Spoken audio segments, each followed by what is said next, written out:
The regular season has come to a close. Conference championship weekend is upon us, and so too is Selection Sunday, which is just 5 days away from today. Welcome to Rankings Reaction, presented by Allstate. We have got an all-star cast here. Matt Sims with some of the worst weather that we have had recently in New England, staying at home in New Jersey. He'll join us from afar. We have the authority on all things college football playoff, Heather Dinich, with us at the top of the show, as well as Skubie Mageza. Guys, this is the penultimate ranking. So while this is not set in stone, we are starting to get at least an idea of the rough outline of what the 12-team playoff could look like. There are essentially 10, maybe 9 guaranteed spots right now, and you've got 5 teams vying for 2 or 3 of those left open at-large bids. So let's go ahead and see what the College Football Playoff Committee has deemed the top 12 teams as of today. We have a couple of questions coming into this thing. One, did Miami's thrashing of Pitt put them any closer to Notre Dame? The answer there is yes. Speaking of the Irish, they flipped spots with Alabama at 9 and 10. So Notre Dame, sitting at that ever so vulnerable number 10 spot, may see their college football playoff hopes diminish as we move on through Conference Championship week. You look at the bracket here. Yes, we have made some adjustments. We are not putting Miami in. I like how they've done that. I wish we did that a lot earlier in the rankings instead of just doing it now. And the number 12 spot is also up for a 5th highest ranked conference champion, because we are seeing James Madison ranked for the very first time at number 25 in this ranking. So like many of us, we were all kind of wondering, just how far would Texas A&M drop after their loss to Texas on the road on Black Friday? They would indeed drop. However, they are still in good positioning right now to host a playoff game there in Aggie Land. Their one loss to a team with a winning record was to Texas in the SEC. So, HD, we'll start with you.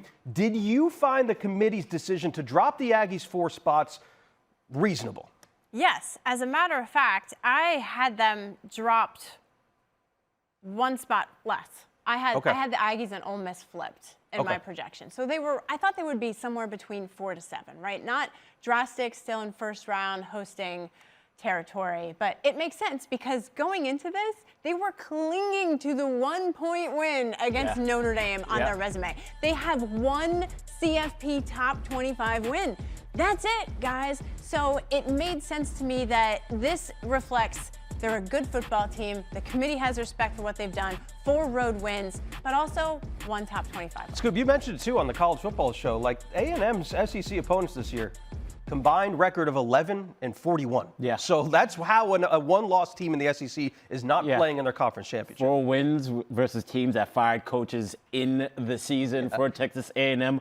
1 loss to a team with a winning record in the SEC. So it's kind of funny what happens when a team loses a game and then you really reevaluate their schedule and you're like, wait a minute, who do they really beat? But I think we've seen enough from the body of work of Texas A&M to not drop them completely out of the rankings where they're probably at that 8, 9, 10 spot, right? I think I would have maybe put them 1 spot higher, the same as Heather.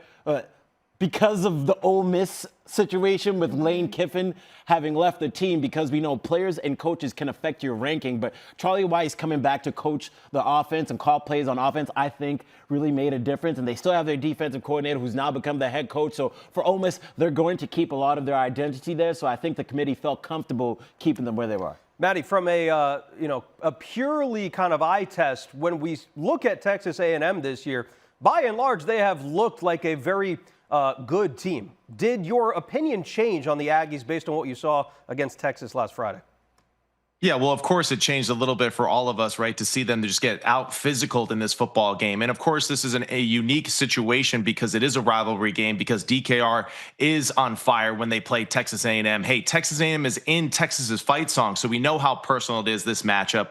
Ultimately, we know this about Texas A&M. They're a talented football team. The offensive line is a very good unit. We know that the defense can get after passers, right, and play stout on that side of the football. But they are a team that's capable of beating anybody and losing to anybody that's still remaining in the field. And I think that's what's perplexing about this team right now. The fact that they were only able to throw the football for 180 yards against a Texan secondary that has struggled this year is concerning. The fact that Marcel Reed was the leading rusher in the football game against Texas, I think is very indicative too as well that this team maybe not quite firing all cylinders in the biggest game of the season. Now, hopefully for Texas A&M, this is kind of like a Michigan-Ohio State moment for them like a year ago where they kind of got spanked. It's a great reminder that you can get got on any Saturday, and now they need to go back to the room and really focus on the things they got to improve upon. But I think it really just comes down to the fact that the way that they were pushed around, the way that they weren't able to battle back, especially in the second half, was concerning because it wasn't like Texas's offense was all that impressive through the air.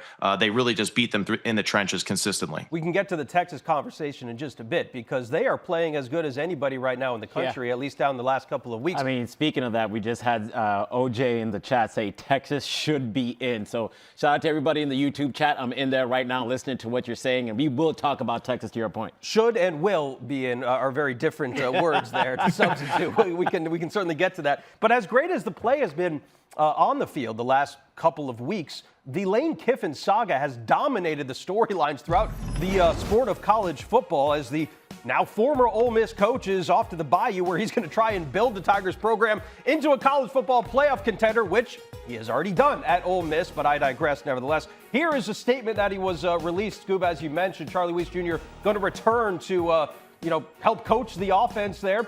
I've already made the committee aware of this.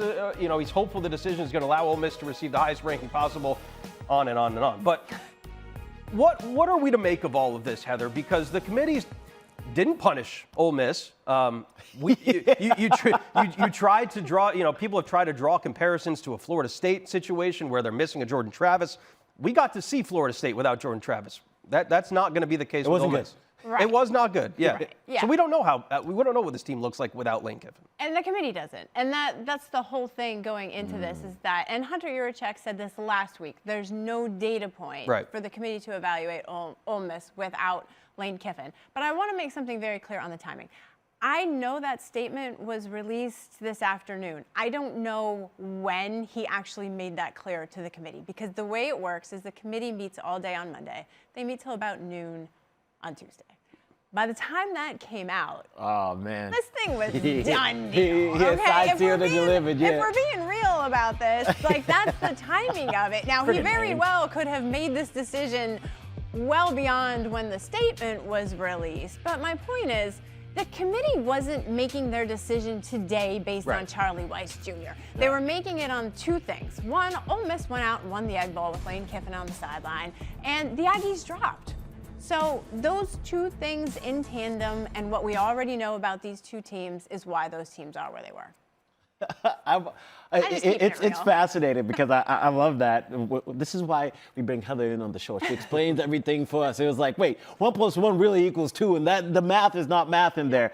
But I find Ole Miss to be a really interesting team because this is a situation where you look at them and say, all right, this could galvanize them. This could get them all fired up. They as I said earlier, they still have their offensive coordinator, their defensive coordinator. Trinidad Chambers is playing tremendous ball right now. I think they can still be a dangerous team, and I'm really excited to see what Ole Miss becomes. And let's be honest, this Ole Miss versus LSU rivalry is going to be one of the best rivalries for the next who knows how many more years, and it's going to be theater. But I digress because that's what we're not talking about right now. But LSU Ole Miss, I can't wait for that next year. Maddie, take me into the locker room here.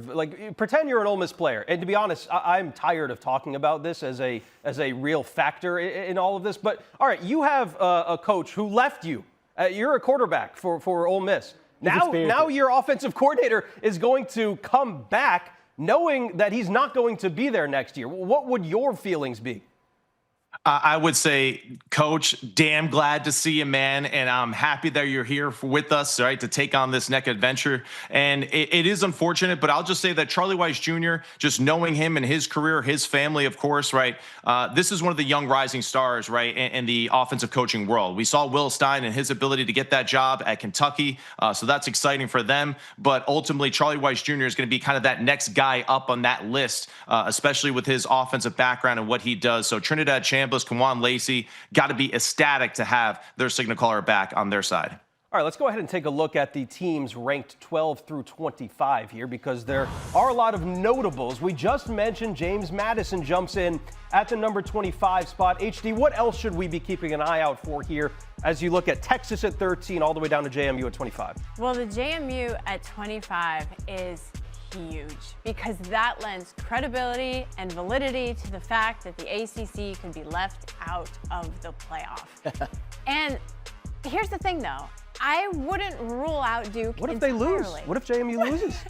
They have to play. Troy are like, hey, Yeah, we right. got a game. Like, yeah, Troy can win, you know? The odds are not in their favor, but it's a possibility.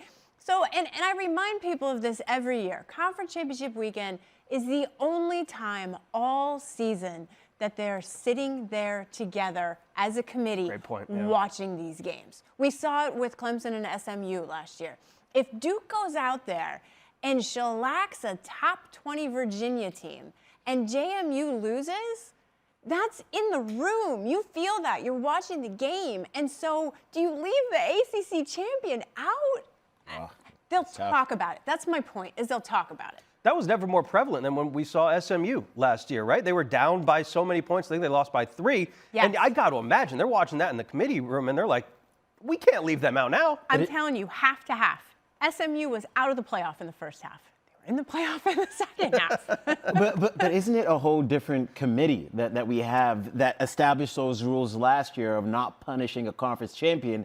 And then for everybody that's in the chat still bringing up Miami and Notre Dame, I thought one of the most significant things that the chair said is that an idle team can move following the championship game. So now all of a sudden Miami fans are like, we still got hope. There's hope. And I wrote it down. I wrote it down while I was sitting on the backstage and he was talking to Reese. Teams that are idle can move up or down, because that is so significant. And it's so true. And it was true last year. But I need to hear her. The reality is that if BYU loses, that one team sandwiched between Miami and Notre Dame is gone.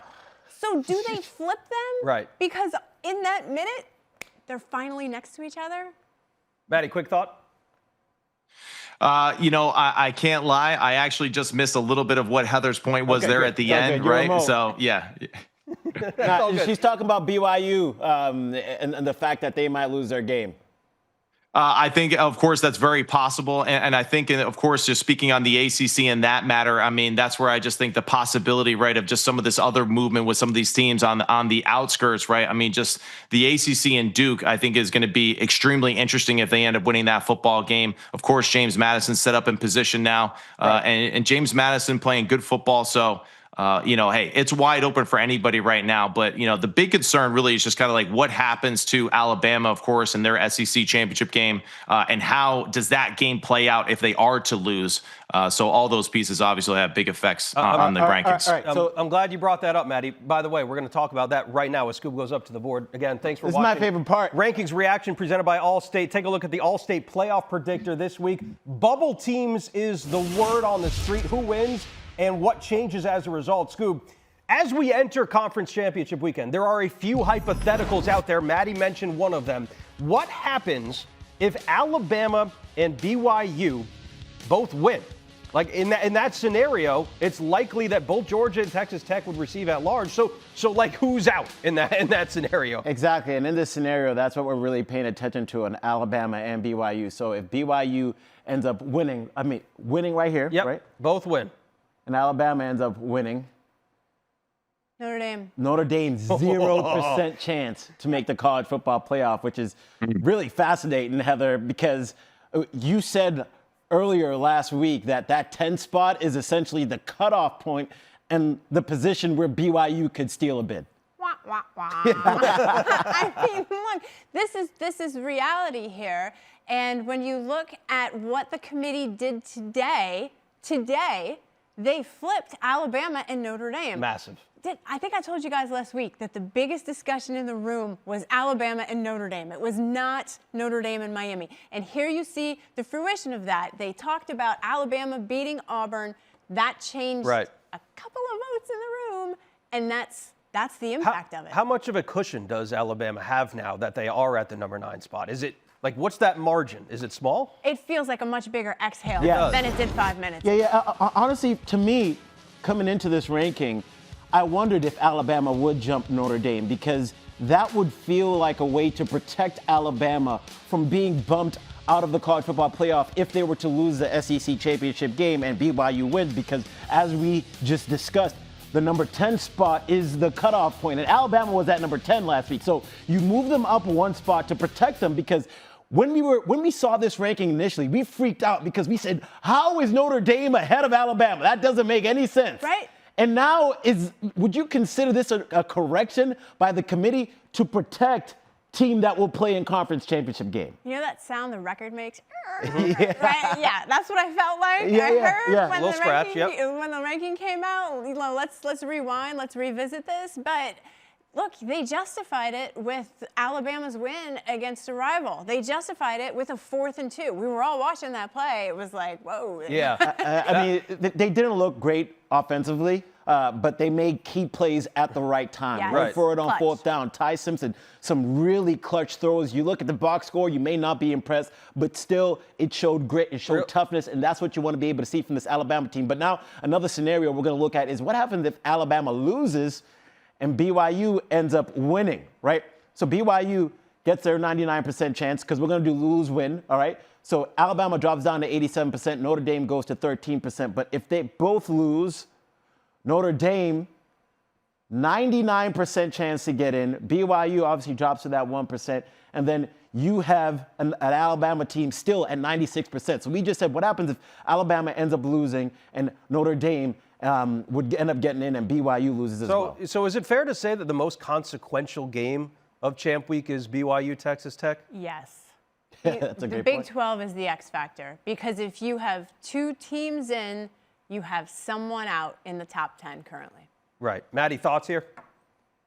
It's really amazing, honestly, that we're having Alabama move up one spot, because I did not feel all that great about Alabama and their win against the Auburn Tigers. They're 5-7. They're 1-7 in the SEC. They don't have a head coach right now. The defense, of course, is extremely impressive side of the football. Their backup quarterback rushed for 108 yards against Alabama's defense. So I think Alabama is one of those teams where, despite the fact that they're playing for a conference championship, and you know how much I love Ty Simpson and that offense at times, but I do feel like they're walking around right now with a little bit of an anchor on the offense side of the football, and I don't think it's going to get corrected against Kirby Smart and the Georgia Bulldogs this weekend. No, and I know we can't really draw conclusions based on what we saw last year from the committee, but you wrote about it this week, HD, too. Those are humans in that room. Mm-hmm. So let's hypothetically say, I know what the odds say if Alabama loses, but if they lose by 3 touchdowns, they could be once again the top 3-loss team that gets left out of the playoff. That's a possibility. I agree with you. It's still a question. 9 is, like I said, it's an exhale. It feels a little better, but how the game plays out. We saw when Georgia beat Texas 35-10. They dropped to 17 because of how the game played out. Right. Fans, check out ESPN.com/Allstate Playoff Predictor to check out your team's chances at making the CFP. You can use the toggles and the tools as well, like Scoob is doing right now. But Scoob, let's go ahead and go back to the James Madison and the ACC discussion of it all. HD mentioned it. James Madison, ranked number 25 this week, is a huge deal. And just as important as it is to talk about the teams who are ranked, it is equally important to talk about the teams who are not. And you do not see the Duke Blue Devils ranked right now. So that is, in theory, setting up a potential for the ACC champion to get left out. What does the Allstate Playoff Predictor say about that? All right, so if Virginia is, so right now we're looking at James Madison, they're at a 50% chance. I don't have anything clicked at all. And then you see Virginia right at a 56% chance. But if we see Virginia ending up losing their game against Duke, James Madison jumps to a 91% chance to make the college football playoff. So the discussions that we've talked about where the ACC champion could end up being left out completely is true. And let's just say Tulane ends up winning their game as well. So it's a 99 and a 90% chance. And all of a sudden you have two group of 5 teams in the college football playoff here, Heather. So I know you brought up the example of there is no group of 5 team that has at least 7 Power 4 wins. Right. And we should not discount the idea of Duke getting in, but the analytics are saying, oh, this is an A- and an A+. Right, and that's correct. I actually do agree with the numbers here because there's only, I want to say, about a 7% chance that Troy does win the Sun Belt. That's why those numbers are so high.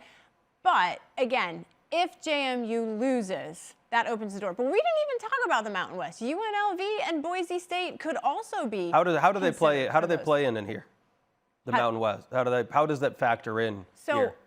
If they would continue to rank group of 5 teams, they wouldn't make it public, but they would continue behind closed doors to vote and see how those teams shake out and then say, this is our next highest champion. Gotcha. Yeah. Oh my God, it's so fast. So we had Miami in on these rankings earlier, but then it kind of resets right before we go on air. But we were messing around with it, and the best chance for Miami to get in is according to 2 things. You have to have BYU lose, and then you have to have Alabama lose by 1 million.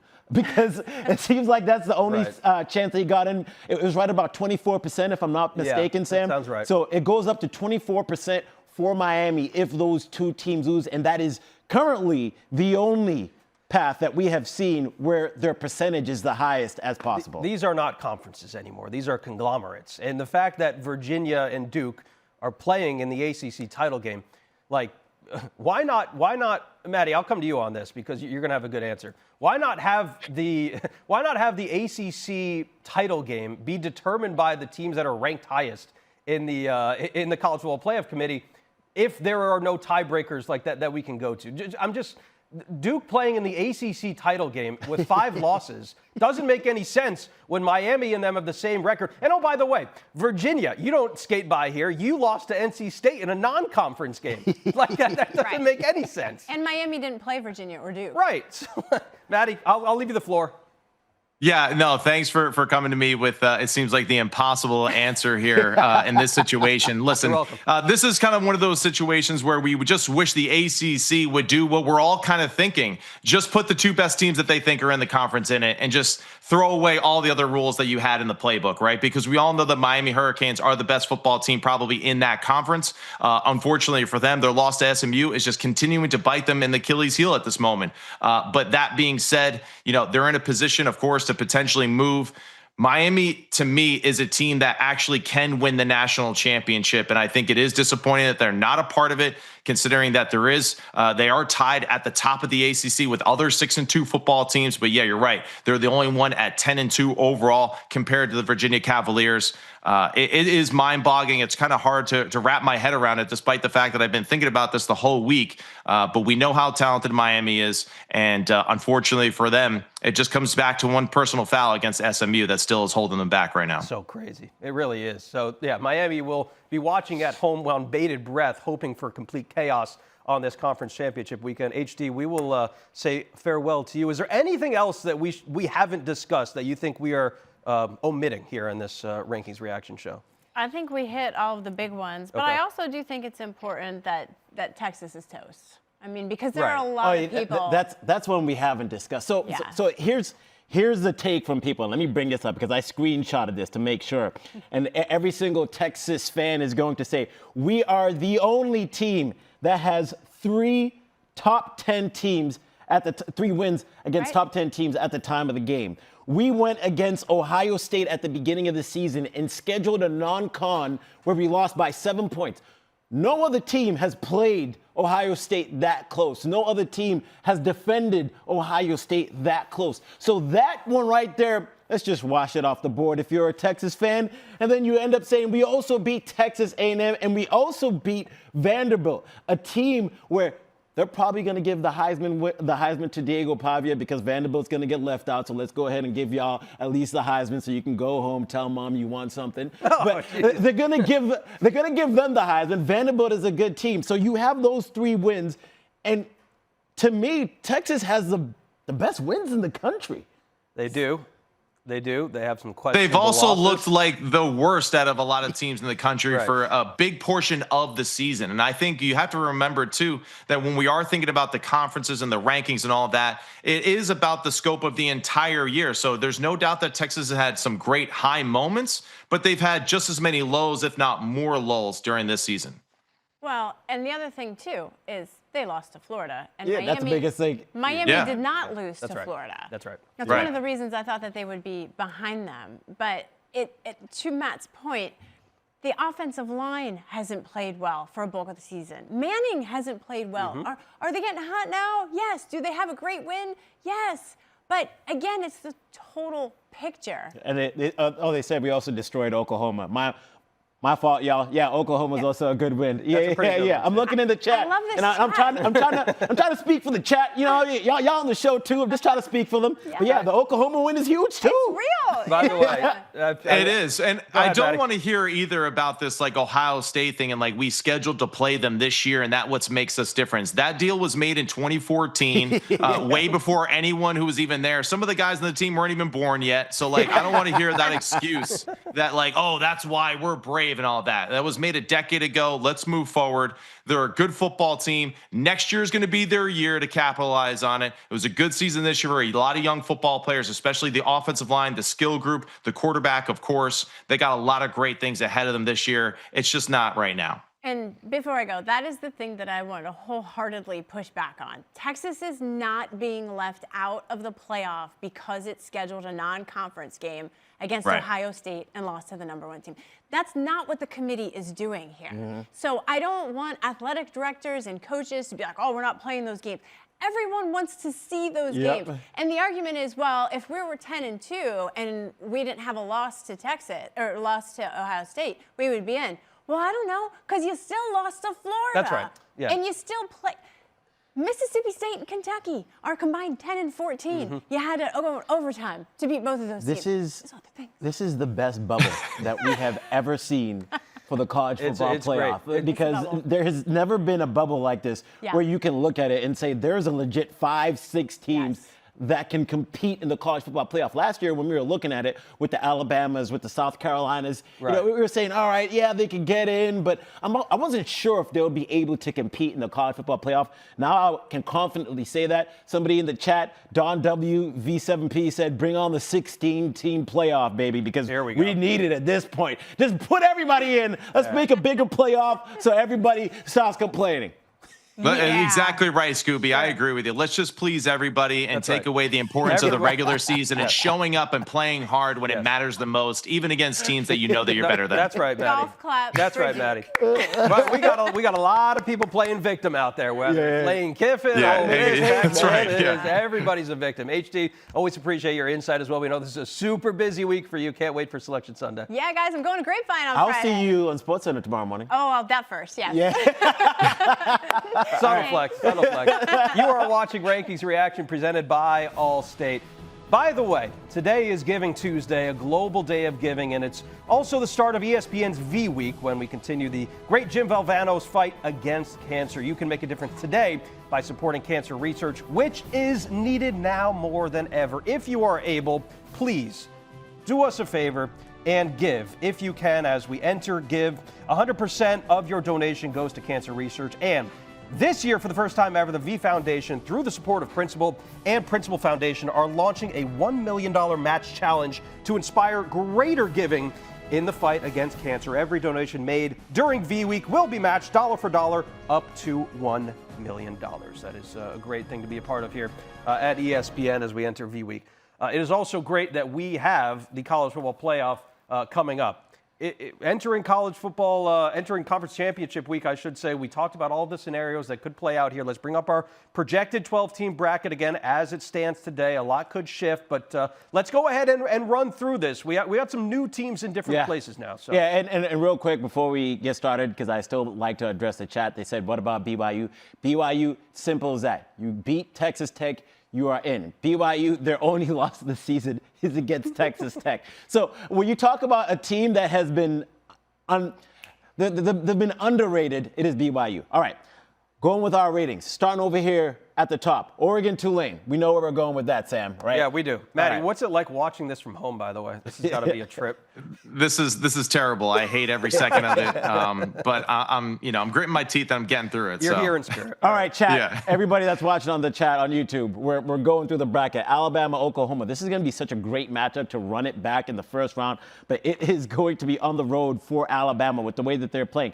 Now, the thing about this Oklahoma defense, no other defense in the country is as responsible for a team's wins than it is Oklahoma, right? You might say Ohio State has a better defense, but I would argue that Oklahoma's defense wins them more games because Ohio State, that defense has the luxury of having their offense that can put up points. This Oklahoma defense does not have that luxury all the time. They won their game last week, but John Mateer, 3 interceptions. This is a battle of quarterbacks that just have not looked great down the stretch of the season, Maddie. Thoughts on the rematch here if we were to get it, Alabama, Oklahoma?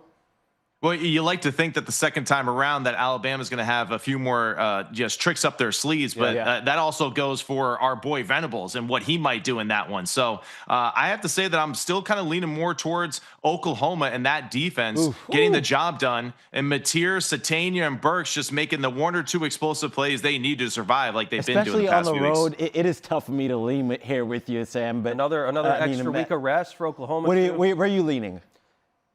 Oklahoma, by the way, Oklahoma's been a better road team than they have been a home team this year. I think Alabama could find a way to win that game. Sorry, Matt, you're over there at home. We're gonna veto you for Alabama. He's not here to fight us in person. All right, Ole Miss, Virginia. I think, or it could be a group of 5 team for all we know. We're going to go with Ole Miss, regardless of group of 5 or Virginia. Yep. All right, Texas A&M, Notre Dame. Speaking of rematch. Now, this could be BYU. Right? Sure. If we could go like this for the BYU fans that are in there. Notre Dame could end up being here on the first team out.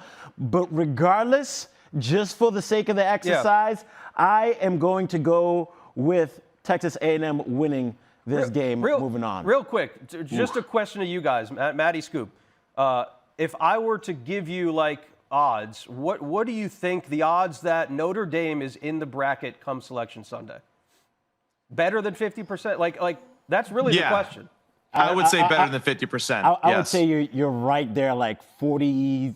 Because not a lot has to go wrong for Notre Dame to get bumped out. We've already seen how that's mapped out, because if they get some wins with BYU wins and Alabama, they're toast. All right, I feel like a lot of people at home do as well about Notre Dame, is that like I'll believe it when they're out when I see it, right? Until that's actually taken place, I feel like Notre Dame is, of course they got the little 4-leaf clover in their favor, but man, I don't know. I don't know if Texas A&M can beat Notre Dame, dude. I really don't.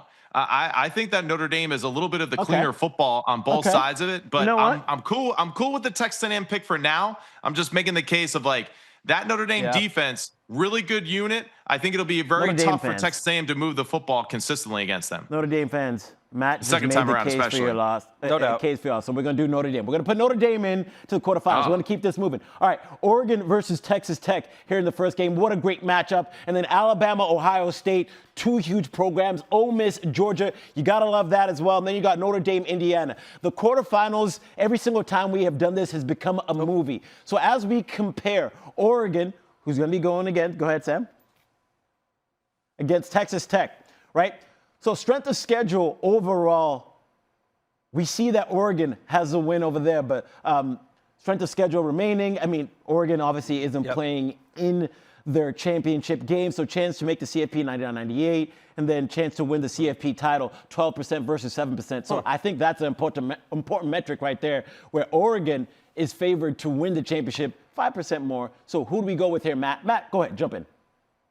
Man, give me Texas Tech for that football game. If there was one team to say, I don't want to see them in the college football playoff, it would be either Oregon or Texas Tech. So to see them, I think, playing in the quarterfinals, that could easily be like a championship match. You said Tech, Maddie?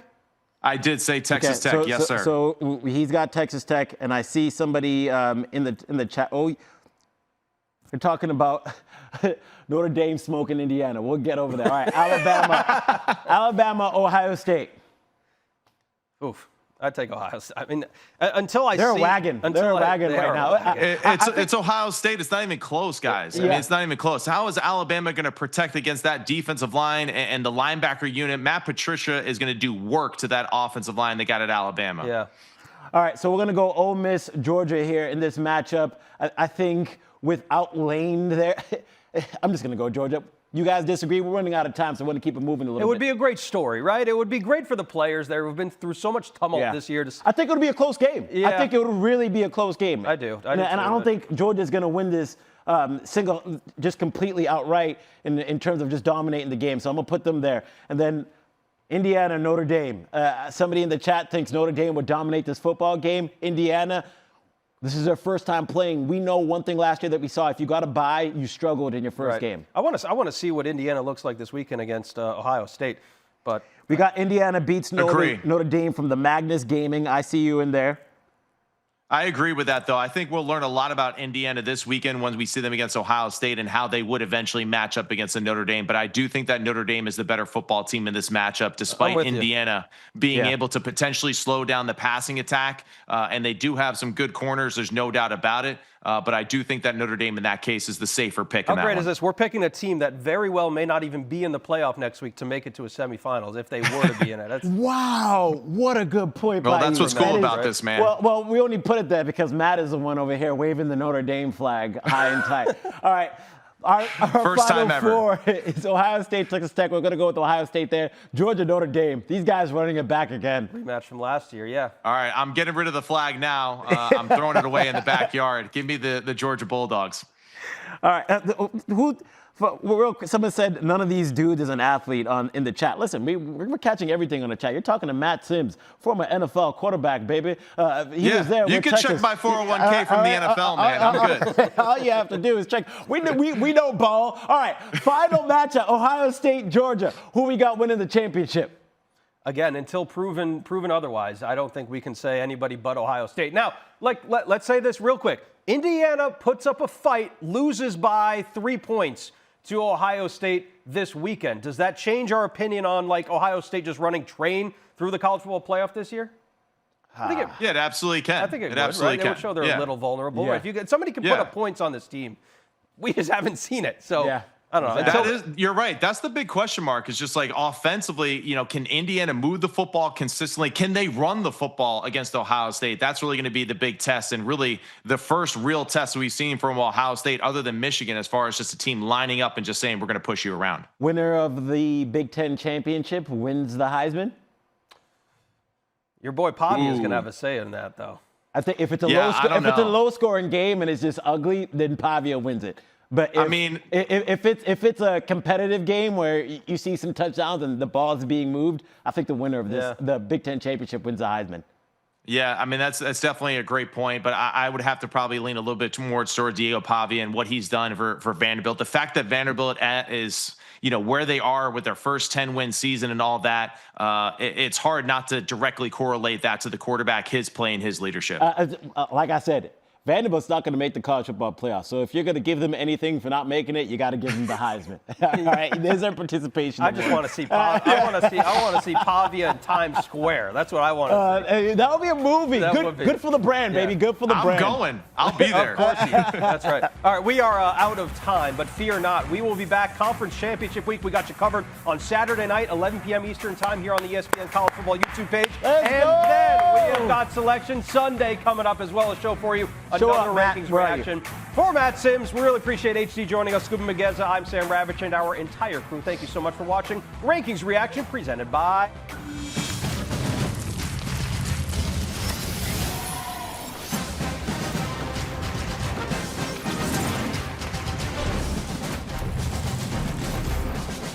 This is Rankings Reaction.